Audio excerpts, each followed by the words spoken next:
बिल्कुल अब बिल्कुल। हम विस्तार से बात करेंगे पुस्तकों की। जो आपने पुस्तक पढ़ी हुई है, बिंदास उसका नाम लेके बताना कि भैया हमने इससे पढ़ के सिलेक्शन दिया है। बिल्कुल और सर, जो मेरा 10th का परसेंट है वो 43% रहा है नहीं, सर। कोई दिक्कत, सही है कि और आपने मेहनत करी तो हालांकि फिर मैंने 11th में थोड़ी मेहनत की मेहनत और 12th में मेहनत की, तो फिर मेरा लगभग 74% 12th में रहा, हाँ हाँ स्टेट दिया। और दुर्भाग्यपूर्ण है कि उसमें मैं अनक्वालिफाइड हो गया हाँ। शुरुआत में, और अच्छी हो गई तो इसने जो एक फ़ायदा मेरा केबीएस में भी किया। केबीएस में भी मेरे 20 में से 19 मार्क्स आ गए मैथ में। अच्छा, मैथ में। और वर्ग 3 में भी जो है इतना फ़ायदा किया कि 30 में से 26 मार्क्स आ गए थे। मतलब यादव सर एक नंबर पढ़ाते हैं, अरुण सर हैं बढ़िया पढ़ाते हैं।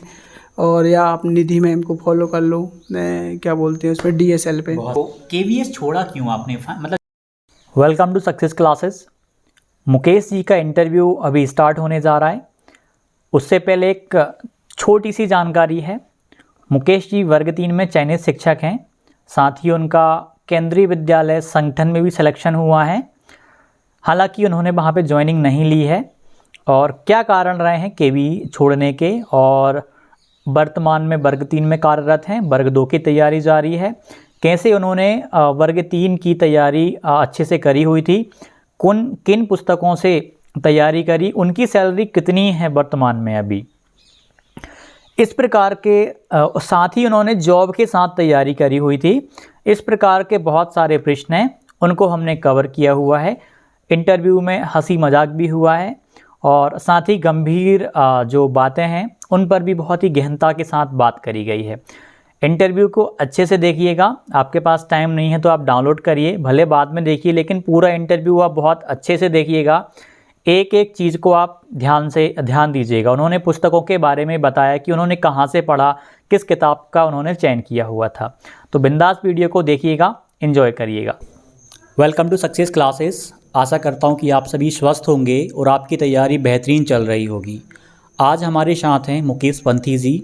वर्ग 3 में वर्तमान में शिक्षक के तौर पे अपनी सेवाएं दे रहे हैं। केंद्रीय विद्यालय संगठन का केबीएस पीआरटी के एग्ज़ाम भी क्वालिफाई किया और फाइनल सिलेक्शन तक ये पहुँचे हुए हैं। कोयम्बटूर चेन्नई आपको मिला हुआ था। तो वो कहानी भी जानेंगे, केवीएस क्यों छोड़ी इन्होंने और मध्य प्रदेश में पदस्थ हैं। बहुत सारी चीज़ें हैं, कैसे तैयारी करी, A to Z हम जानेंगे। तो शुरुआत करते हैं। मुकेश जी, आपका हमारे चैनल पर बहुत बहुत स्वागत है। धन्यवाद सर।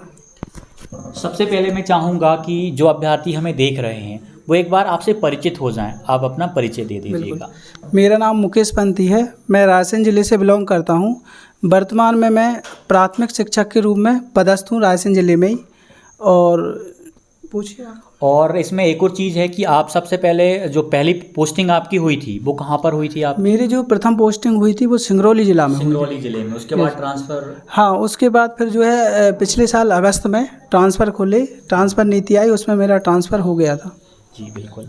इसमें हम चाहेंगे कि आप एक बार अपनी क्वालिफ़िकेशंस बता दें ताकि सभी लोग एक बार आपके एजुकेशनल बैकग्राउंड से परिचित हो जाएं। मेरी क्वालिफ़िकेशन में मैंने बीए किया है इंग्लिश लिटरेचर के साथ, और पीजी भी हूँ इंग्लिश से।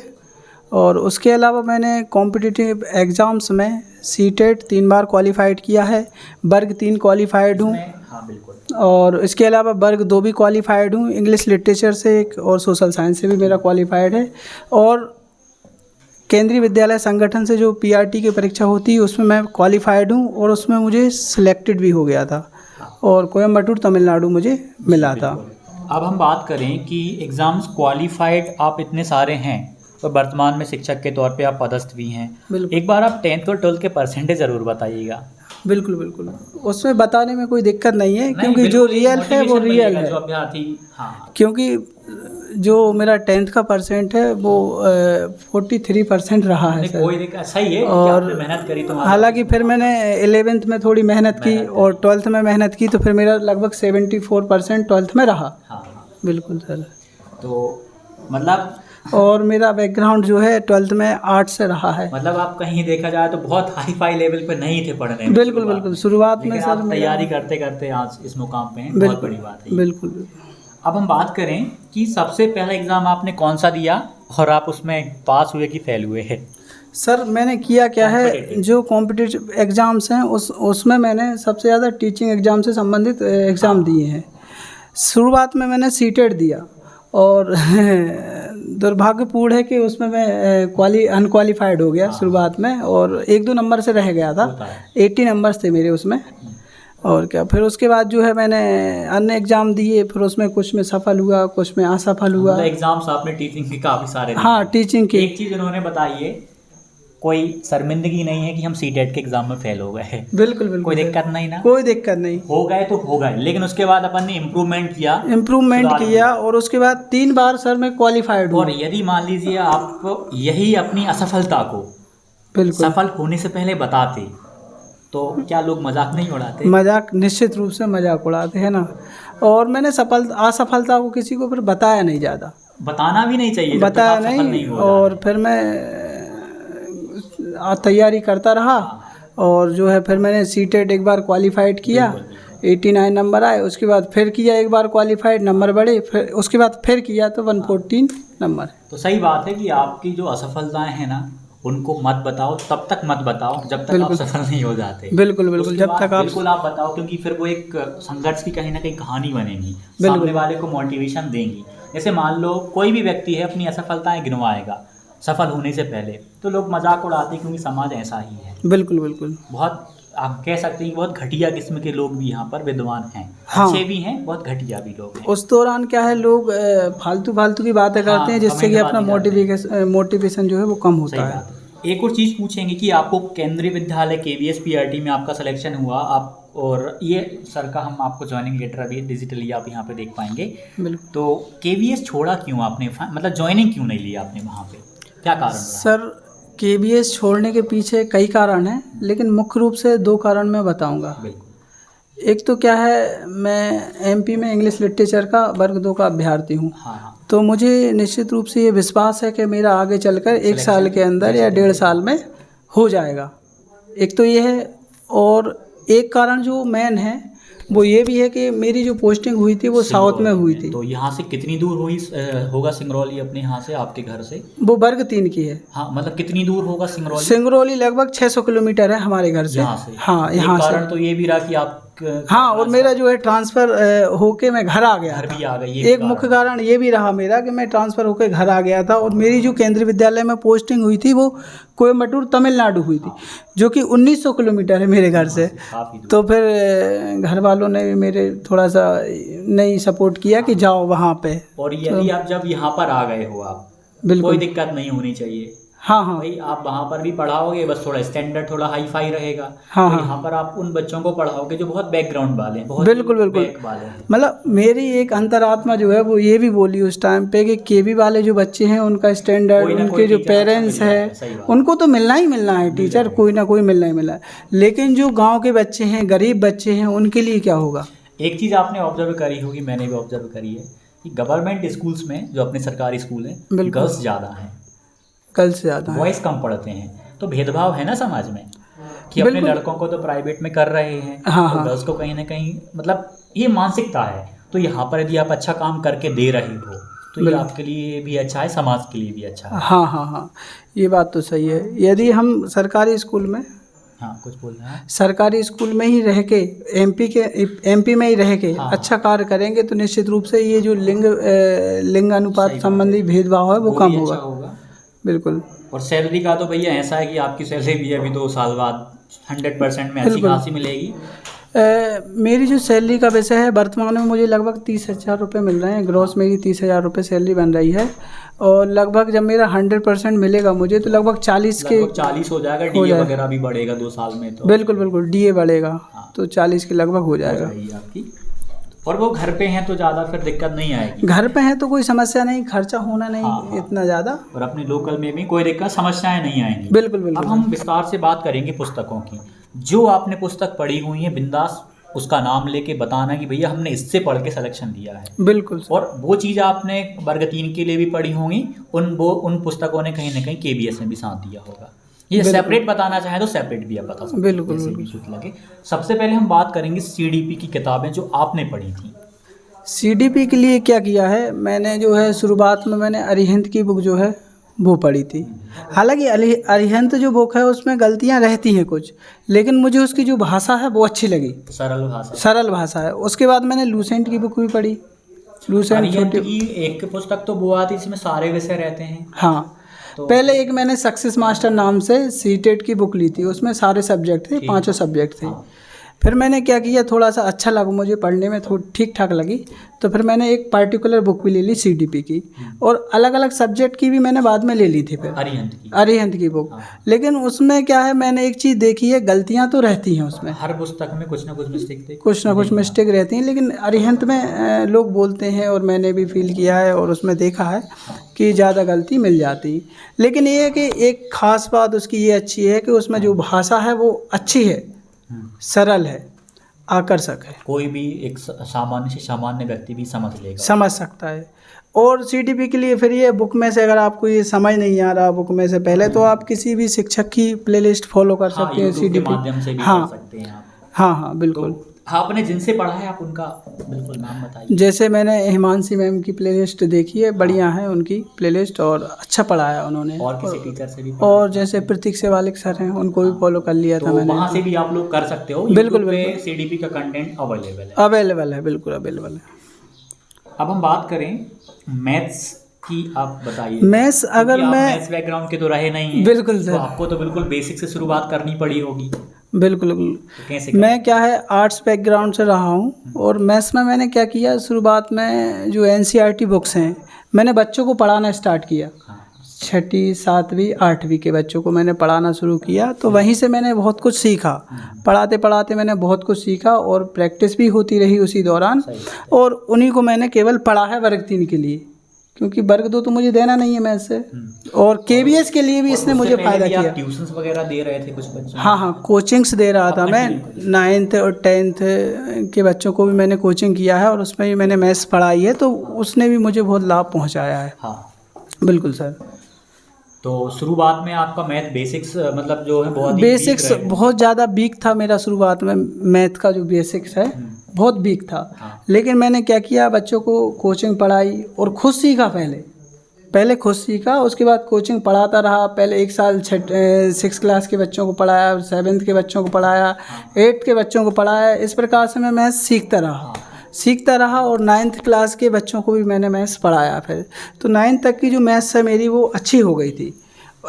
तो इसने जो एक फ़ायदा मेरा KBS में भी किया। KBS में भी मेरे 20 में से 19 मार्क्स आ गए मैथ में। और वर्ग 3 में भी जो है इतना फ़ायदा किया कि 30 में से 26 मार्क्स आ गए थे। मतलब टोटल में से पेडागोजी और दोनों मिलाकर अच्छा स्कोर रहा आपका। और आप उस बैकग्राउंड के नहीं हो, फिर भी आप अच्छा कर पा रहे हो। बिल्कुल। आपने बेसिक्स को सुधारा, उसके दम पे आ पाए। बिल्कुल। बेसिक्स किसी भी सब्जेक्ट में कहूँ या मैथ्स में स्पेशली, बेसिक तो करना ही है। बेसिक नहीं किया तो मैथ नहीं हो पाएगा निश्चित रूप से। आपने शायद, मैंने जब डिस्कशन कर रहा था, आपने YouTube का सुझाव दिया था कि आप YouTube से भी उस चीज़ को, कंटेंट को पढ़ सकते हैं। जैसे 6ठी का मैथ चाहो तो आप YouTube से एक बार पढ़ के देख लो 2x की स्पीड में। हाँ, जैसे मान के चलो कई बार NCERT पढ़ने में समझ नहीं आती ना, फिर वो क्या करे?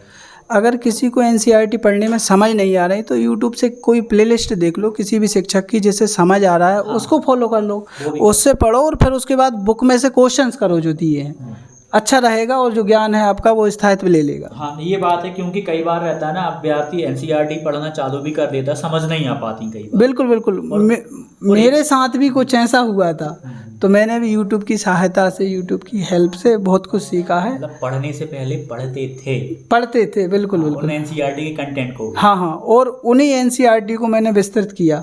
उन्हीं NCERT को, मतलब जो पढ़ा है उसी संबंधित पढ़ा। अब यदि हम हिंदी की बात करें तो हिंदी आपने कहाँ से अच्छी करी? हिंदी में देखिए, बुक का नाम बता सकते? क्या है, सबसे पहले तो मैंने जो है अपना बताऊं पर्सनली, तो मैंने क्या किया है, पहले बुक ली, लूसेंट की बुक ली, लेकिन मुझे उसमें से ज़्यादा कुछ समझ नहीं आया और मेरे दिमाग में कुछ नहीं गया।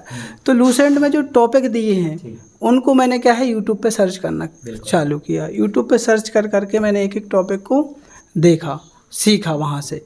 लेकिन हुआ क्या कि मैंने उसी दौरान एक सर को मैं फॉलो कर रहा था यूट्यूब पे, या कहें बैच लिया था, अरुण सर, जो कैरियरविल पे पढ़ाते हैं, वहाँ से फिर मैंने उनकी अच्छी प्लेलिस्ट faculty से है, मैंने भी एक बार उनसे हिंदी पढ़ी। बिल्कुल बिल्कुल बहुत अच्छे से पढ़ाया। पढ़ी है लेकिन बहुत हाँ, शानदार। अच्छा पढ़ाया उन्होंने, अरुण सर ने, और उनकी मैंने लगभग 40 से 50 वीडियो देखी हैं, बढ़िया नोट्स भी बनाए हैं, बढ़िया वहाँ से सीखा शिक्षक हिंदी। तो सारे अच्छे होते हैं, शिक्षक तो सारे अच्छे एक होते बार हैं, पूरा कंटेंट उनका पढ़ो तो सही। बस एक बार बेसिक अंडरस्टैंडिंग के साथ आप पढ़ लो, हाँ। किसी को भी पढ़ लो।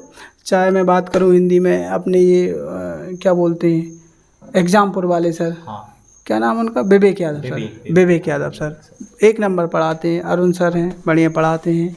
और या आप निधि मैम को फॉलो कर लो, क्या बोलते हैं उसमें, DSL पे बहुत सारे टीचर्स हैं। यस। यदि हम बात करें इंग्लिश की बात करें, और आप इंग्लिश से बिलोंग भी करते हैं, बिल्कुल, तो मैं बिल्कुल। चाहूँगा कि आप इंग्लिश के लिए कुछ ऐसा सुझाव दें कि वर्ग 2 का भी कवर हो जाए, वर्ग 3 का। बिल्कुल इंग्लिश के लिए सलाह ये रहेगी कि सबसे पहले तो आप अपनी बेसिक्स हैं वो मजबूत कीजिए इंग्लिश में। कहाँ से करेंगे बेसिक्स? बेसिक्स मजबूत जो हैं अपने कहीं से भी कर लो जहाँ सुविधा लगे आपको। यूट्यूब पे कंटेंट अवेलेबल, यूट्यूब पे भी कंटेंट अवेलेबल है बेसिक के लिए, कोई दिक्कत नहीं है ना। आप यूट्यूब से पढ़िए बेसिक्स, है ना। ग्रामर तैयार कीजिए अपनी, ग्रामर के साथ जो आप 6, 7, 8 क्लास की बुक हैं उनको आप पढ़िए, उनकी समरी समझिए।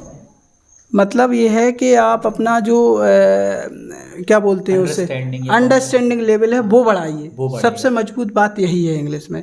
अगर आपने, और वर्ग 2 की बात करूँ, जैसे मैं वर्ग 2 में 6, 7, 8, 9 और 10 तक की जो बुक हैं उन सबको पढ़िए। अपनी ग्रामर में काम कर देंगी आप। बिल्कुल अंडरस्टैंडिंग में। ग्रामर के लिए स्पेशल कोई सी बुक्स इंग्लिश के लिए, क्योंकि आपने तो पढ़ी होंगी। ग्रामर के लिए DSL धर्मेंद्र सर की बुक आती हैं। अच्छा। और वो विभिन्न मतलब हर टॉपिक वाइज बुक निकालते हैं। उस पुस्तक का आप नाम ले रहे हैं उसकी आप हमें फोटो दे देना। बिल्कुल टेलीग्राम पे अपलोड कर देंगे अपन हाँ, उसको, हाँ। या डिस्क्रिप्शन में अमेज़न वाली लिंक दे देंगे उनको। बिल्कुल किसी को देखना है तो वो वहाँ से भी देख सकता है, क्या है। हो जाएगा। हाँ, DSL में आप DSL जो कोचिंग है दिल्ली की, धर्मेंद्र सर पढ़ाते हैं, उसकी हर टॉपिक वाइज बुक्स हैं, तो वो बुक्स भी आप फॉलो कर सकते हो, है ना। ग्रामर और वोकैब उनमें अच्छी हो जाएगी, वहाँ से आपकी कवर कर सकते हैं। बिल्कुल।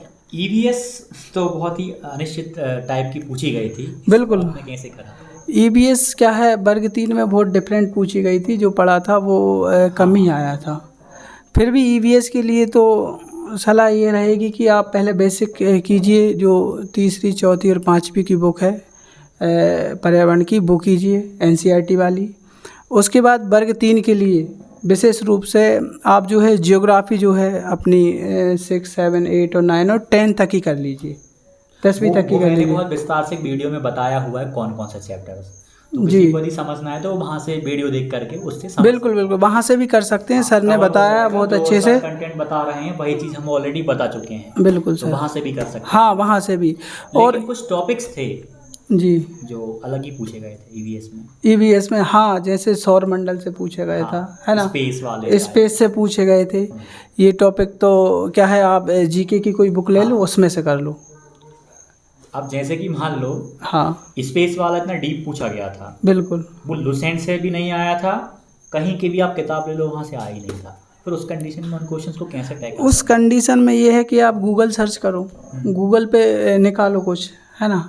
क्या कर सकते हैं, कहीं से फंसा ही नहीं, मुझे भी नहीं फंसा वर्ग 3 में, मुझे भी नहीं फंसा। विद्यार्थी के साथ बिल्कुल 5 से 6 प्रश्न हर एक को टफ लगे। बिल्कुल वो अलग ही पूछ लिए थे। आएंगे वो तो अभी भी आएंगे। मेन चीज़ ये है कि आप अपना जो बेसिक्स वाले क्वेश्चन हैं उनमें सिली मिस्टेक्स ना हो, बस सही होनी चाहिए। सिली मिस्टेक हम बात करें मुकेश जी, NCERT की इम्पोर्टेंस बताइएगा आप, जब बात आती है शिक्षक भर्ती की। तब मैं तो ये कहूँगा, शिक्षक भर्ती हो या कोई भी भर्ती हो, NCERT तो इम्पोर्टेंस है ही है। UPSC वाले भी पढ़ते हैं, UPSC वाले पढ़ते हैं, है ना।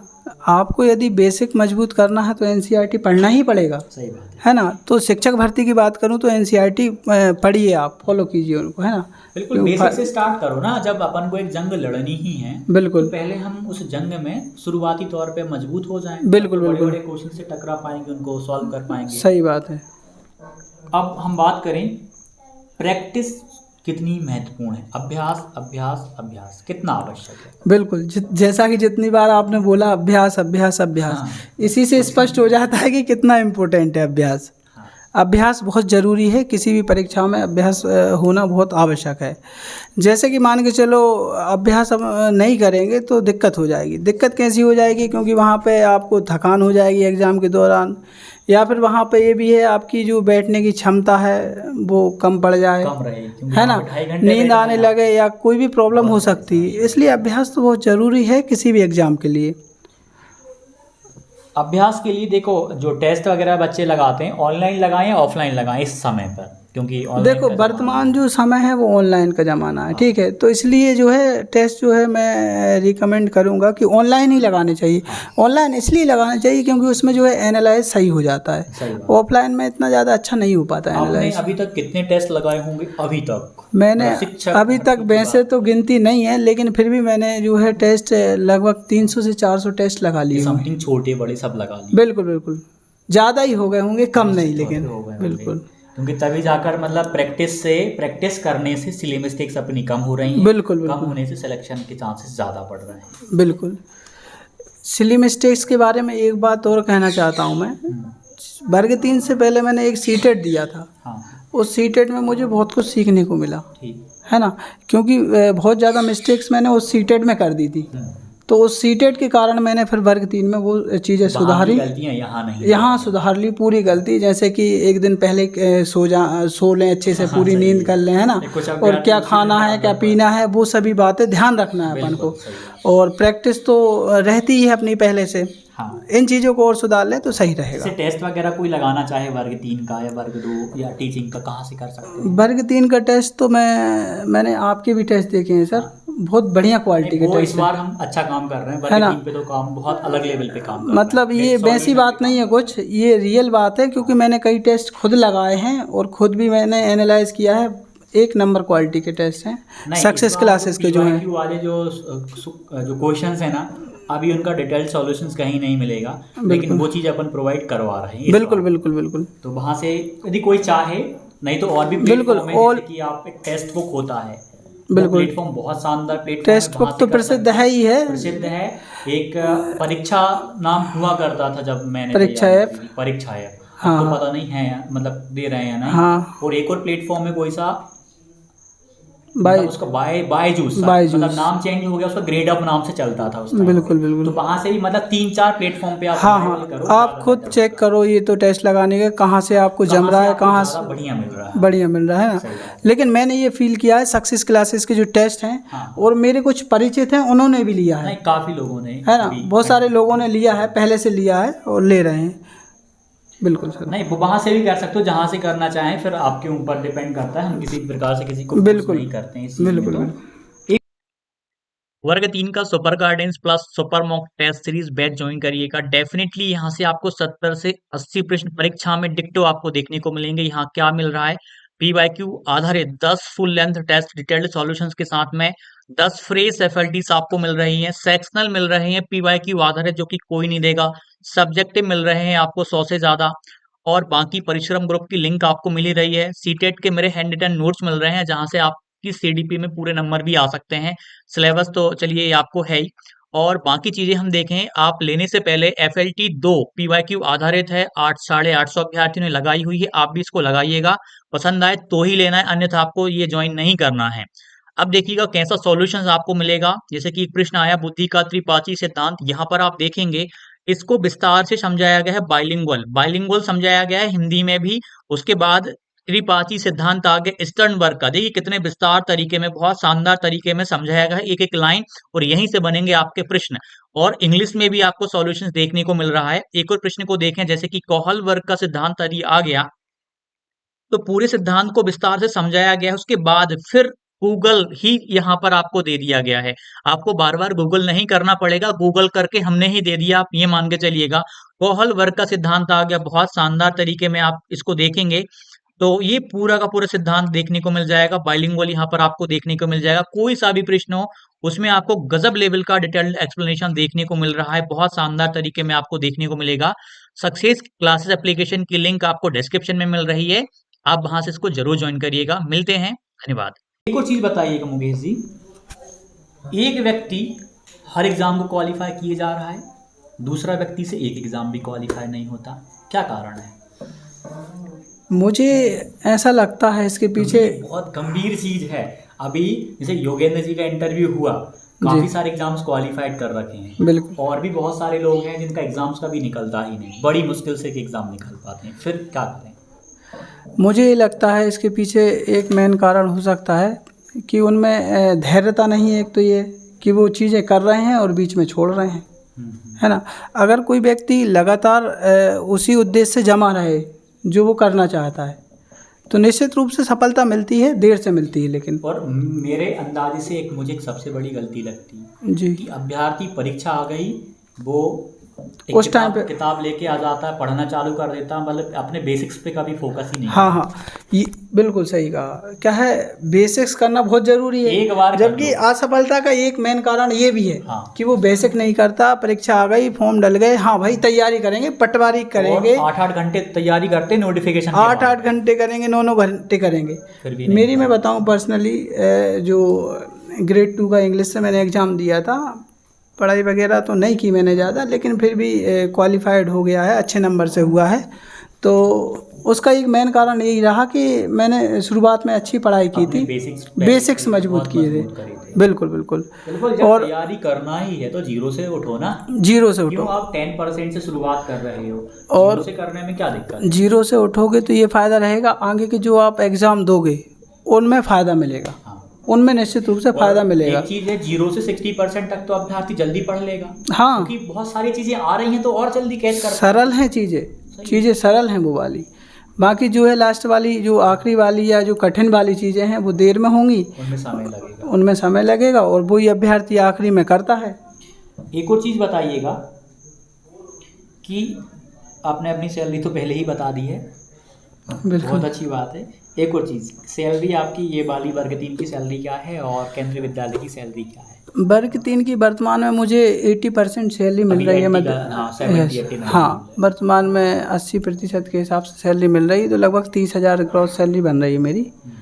और जो 100% हो जाएगा तो उसमें जो लगभग 40,000 के लगभग हो जाएगी। वर्ग 2 में हो गया तो फिर आपका तो 50 के समथिंग। हाँ, वर्ग 2 में हो जाएगा जैसे आगे चल के, तो 50,000 के लगभग हो जाएगी सैलरी। मान लो आप चेन्नई में पदस्थ होते तो क्या मैनेज कर पाते चीज़ों को? वहाँ मानते हैं सैलरी ज़्यादा मिल जाती, यहाँ थोड़ी कम मिलती है अभी। हाँ, लेकिन ये सर कि वहाँ खर्च भी तो है फिर। हाँ, वो चीज़ भी है, खर्च भी है ना, और फिर अलग चीज़ें हैं, वो तो है ना, माहौल ही अलग है फिर वो। लेकिन एक चीज़ है कि आप यदि अपने क्षेत्र विशेष में आ रहे हो, मैंने अधिकतर KVNs को देखा हुआ है, मानता हूँ डेडिकेशन यदि है तो आप शिक्षक बन के वहाँ पे भी अच्छी सेवा दे सकते हो, बिल्कुल, कोई दिक्कत नहीं, हम सपोर्ट करते हैं उस चीज़ का। हर व्यक्ति के अंदर एक जिज्ञासा रहती है कि वो केंद्रीय विद्यालय जैसे प्रतिष्ठित संस्थान में शिक्षक बने, और इन्होंने तो छोड़ा हुआ है क्योंकि इन्हें अपने लोकल में काम करना था और वर्ग 3 में अपने गांव पर भी आ गए थे। तो आपने भी अच्छा, जो डिसीजन, हर व्यक्ति का अलग अलग डिसीजन है, बिल्कुल, किसी व्यक्ति विशेष के लिए हो सकता है कि भैया केंद्रीय विद्यालय ही सब कुछ हो, नहीं मुझे हो सकता है कि अपना क्षेत्र विशेष पसंद हो, बिल्कुल, उसमें कोई दिक्कत नहीं है। लेकिन मुझे बिल्कुल भी पछतावा नहीं है इस चीज़ का कि मैंने केवी छोड़ दिया, है ना, क्योंकि मैं इस चीज़ में संतुष्ट हूँ और मुझे पूर्ण विश्वास है कि मेरा इंग्लिश से वर्ग 2 में हो जाएगा। हाँ, उम्मीद है कि हो जाएगा, क्योंकि जब KVS निकाला है तो फिर ये तो अपन कोशिश करेंगे। बिल्कुल। तो एक आखिरी वाला प्रश्न रहेगा, सक्सेस मंत्रा दे के जाइएगा कि इस चीज़ को फॉलो कर लो, इस तरीके से चल लो, सिलेक्शन हो जाए। सक्सेस मंत्र यही है कि सिचुएशन जो भी हो, कंडीशन जो भी हो, आपको धैर्य बना के पढ़ाई करते रहना है, धीमे धीमे करते रहना है शुरुआत में। ऐसा नहीं है कि मतलब एग्ज़ाम आ गया तो अपन लग गए तेज़ी से, ऐसा बिल्कुल नहीं करना। नियमितता होनी चाहिए, भले आप कुछ घर का काम भी कर रहे हो या नौकरी भी कर रहे हो या कुछ कर रहे हो, उससे फ़र्क नहीं पड़ता। उस दौरान मैं भी बहुत काम करता था, 12-12 घंटे काम करता था, और उसी दौरान शायद आप भूल गए, आपने प्राइवेट स्कूल्स में भी पढ़ाया हुआ है। बिल्कुल, और उसके साथ आपने तैयारी करी है। हाँ, मैंने क्या है, मैनेज तो करा है। बिल्कुल, प्राइवेट स्कूलों में पढ़ाया है मैंने, 2-3 स्कूलों में पढ़ाया है प्राइवेट, तो उस दौरान मुझे टाइम भी नहीं मिलता था। तो फिर क्या हुआ, पहले मैंने एक प्राइवेट स्कूलों में पढ़ाया, उस दौरान मैं छोड़ के चला गया भोपाल कोचिंग करने। कोचिंग की, फिर मुझे ऐसा लगा कि आर्थिक स्थिति कमज़ोर हो गई है, और फिर मैं घर वापस आ गया। तो फिर मैंने सरस्वती ज्वाइन कर लिया, higher secondary school, Saraswati Shishu Vidya मंदिर। बिल्कुल, सरस्वती शिशु विद्या मंदिर बेगमगंज। उसको ज्वाइन कर लिया, फिर उसमें पढ़ाया मैंने 1.5 साल लगभग। तो उसमें भी बिल्कुल टाइम नहीं मिलता पढ़ने के लिए, जबकि उसकी सैलरी ठीक थी। नहीं, ठीक ठाक, सही बात है। फिर मैंने इस कंडीशन में एक निर्णय लिया, जो कि मेरे गांव में एक स्कूल है, हाँ हाँ, छोटा संस्कार कॉन्वेंट नाम से, मैंने उसको ज्वाइन कर लिया कम सैलरी में। लेकिन उसमें मुझे क्या है, समय बचता था पढ़ने के लिए, पढ़ाई टाइम कर मिलता था, माइंड फ्री रहता था, कोई चिंता वाली बात नहीं रहती थी घर के घर में। हाँ। तो मैंने कम सैलरी में वो ज्वाइन कर लिया और मेरी पढ़ाई होती रही।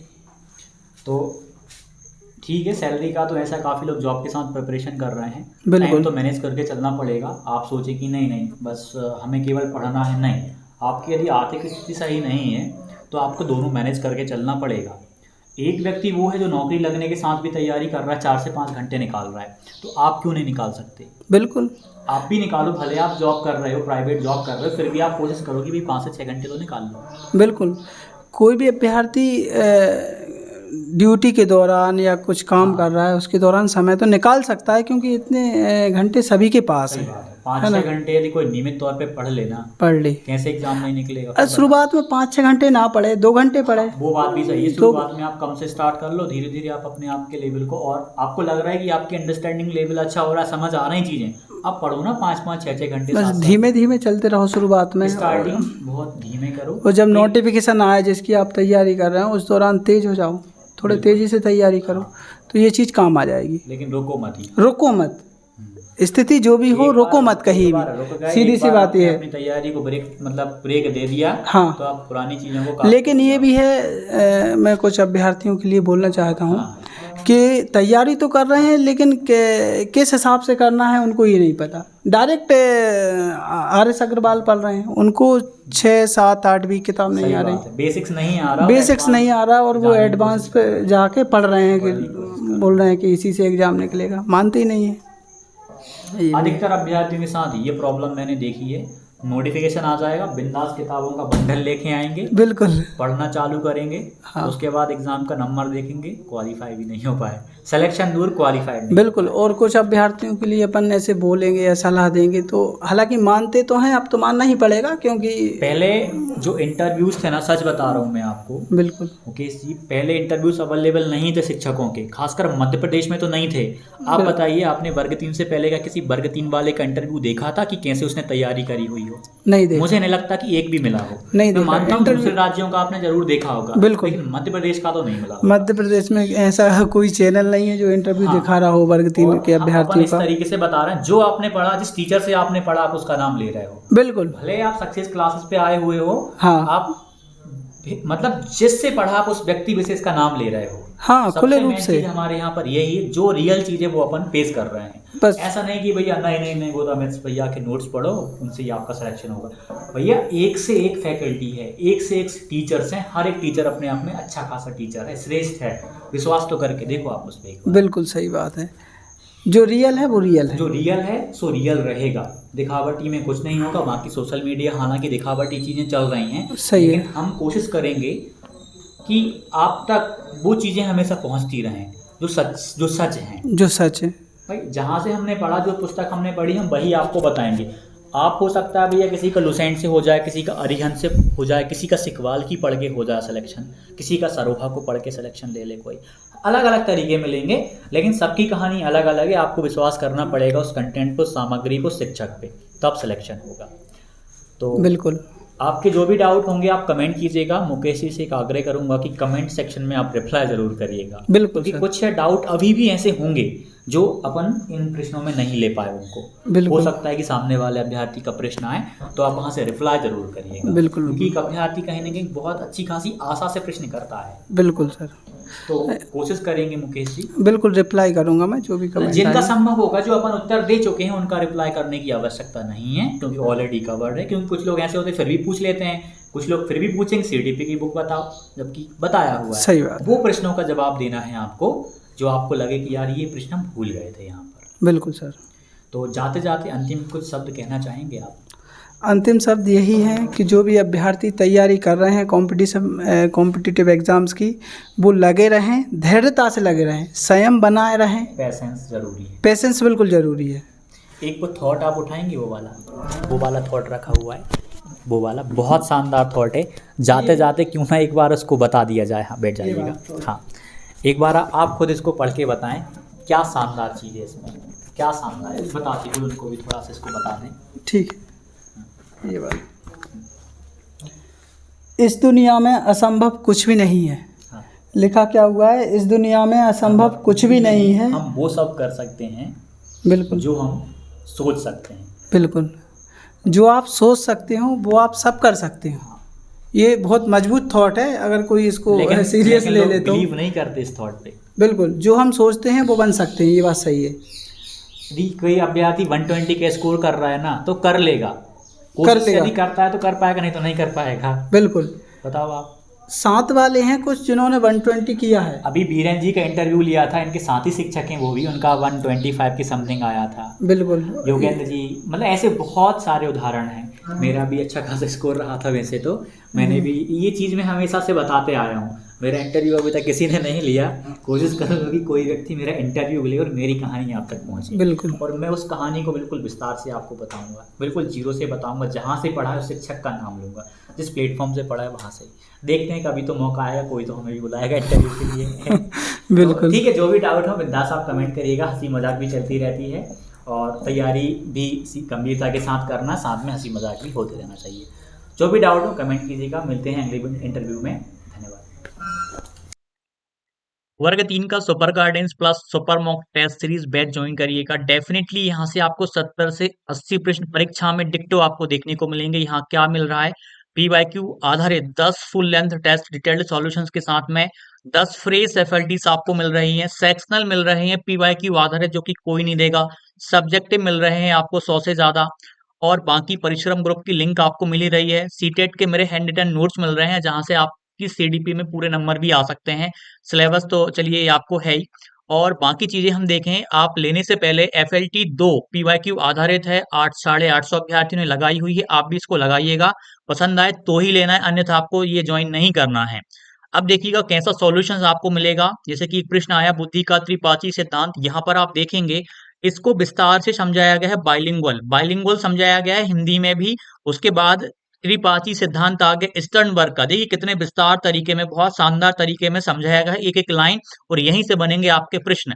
और इंग्लिश में भी आपको सॉल्यूशंस देखने को मिल रहा है। एक और प्रश्न को देखें, जैसे कि कोहल वर्ग का सिद्धांत यदि आ गया, तो पूरे सिद्धांत को विस्तार से समझाया गया है। उसके बाद फिर गूगल ही यहाँ पर आपको दे दिया गया है।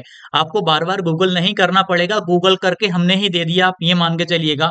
कोहल वर्ग का सिद्धांत आ गया, बहुत शानदार तरीके में आप इसको देखेंगे तो ये पूरा का पूरा सिद्धांत देखने को मिल जाएगा। बाइलिंगुअल यहाँ पर आपको देखने को मिल जाएगा। कोई सा भी प्रश्न हो उसमें आपको गजब लेवल का डिटेल्ड एक्सप्लेनेशन देखने को मिल रहा है, बहुत शानदार तरीके में आपको देखने को मिलेगा। सक्सेस क्लासेस एप्लीकेशन की लिंक आपको डिस्क्रिप्शन में मिल रही है, आप वहां से इसको जरूर ज्वाइन करिएगा। मिलते हैं, धन्यवाद।